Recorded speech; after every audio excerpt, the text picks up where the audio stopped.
Cool. Here's my audience. Okay. All right. So, when we think of fat-centered diets, we usually label them as healthy or unhealthy fats or bad and good fats. But the truth is, any fat eaten in excess, so too much fat, can have negative consequences for our health. So today I'll be talking about the complex process of fat digestion and absorption, the challenges that high-fat diets place on our body, and overall the impact on our health and well-being. So you should be able to learn how fat moves from digestion at the cell level and then how it manifests itself and our health. So I just have a personal interest in nutrition. I want to work in healthcare eventually. I'll be starting the nursing program in the spring, and I have thoroughly researched the topic. So first, let's talk about how fat works on a cell level. So after you eat fat, you're going to chew it and break it up, obviously, and then it's going to go down your throat or your esophagus until it reaches your stomach, and your stomach is going to further blend and break up the fat into smaller molecules. So after that, it's going to go into the first part of your small intestine called the duodenum, which is right after the stomach, and this is where your pancreas is going to come into play. It's going to release enzymes called pancreatic lipase, and what that's going to do is it's going to break down the fat. So it's going to come down to the fat molecule, which is a triglyceride, so it's just 3 fat molecules, fatty acids, attached to a glycerol backbone, and the pancreatic lipase is going to break that down.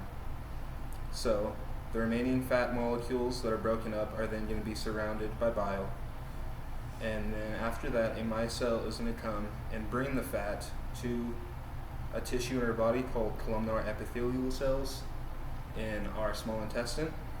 And basically what a micelle is, just think about it like a tiny bubble.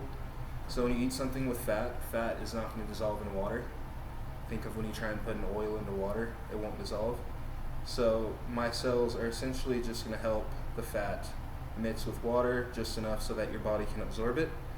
And the micelles are going to bring the fat close to the walls of your small intestine so your body can pull in this fat and use it for energy and other purposes in the body.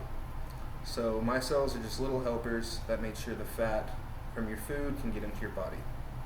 And this is according to Nutrition and Fitness, an article titled Lipid Digestion and Absorption in Transportation.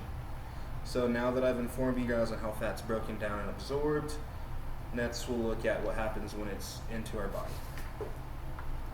So next, fat is going to continue on its journey as it enters your circulatory system. So once inside the cell, the fat is going to get reconstituted back into its original triglyceride form. So it's just going to be back into its original form essentially, and it's going to attach itself to a chylomicron. And a chylomicron is just also like a tiny bubble is how I like to think about it, and it's going to hold the fat from your food and carry it through your body. I like to think of it like a little delivery truck that drives through your blood, dropping off fat where it's needed and can be used, and then after it delivers the fat, the chylomicron disappears. So it's just a way for our body to move fat around to where it's useful. So these chylomicrons, like I said, are going to bring fat through your lymphatic system, and then next it's going to bring it to your thoracic duct, and then it's going to dump it into your left subclavian vein. So all this is to say at this point is it's in your bloodstream, and it goes into your heart first, and then it's going to go circulate different tissues before it goes to the liver to be processed. And all of this is according to an article I found in Nutrition and Clinical Practice titled Fat Digestion and Absorption. So everything so far we've talked about is natural. It's a healthy process, but problems occur when your fat intake is too high. So high-fat diets can lead to health problems when eaten in excess, which can stress our blood vessels and vascular systems. So when high amounts of fats are in the bloodstream, what they're going to do is they're going to build up on arterial walls, and it's going to lead to the formation of a non-stretchy plaque. So over time, these fats are going to harden and cause what's known as atherosclerosis, which is essentially a loss of stretchiness in our blood vessels, more specifically our arteries. And this can lead to some negative outcomes. When your blood pressure is high and the pressure is too much in the tubes, it can cause them to break. It can restrict blood flow, and it can ultimately lead to a heart attack or heart disease. So, the combination of dietary fats, even what's considered healthy or good fats, can overall overload your body system and stress your body.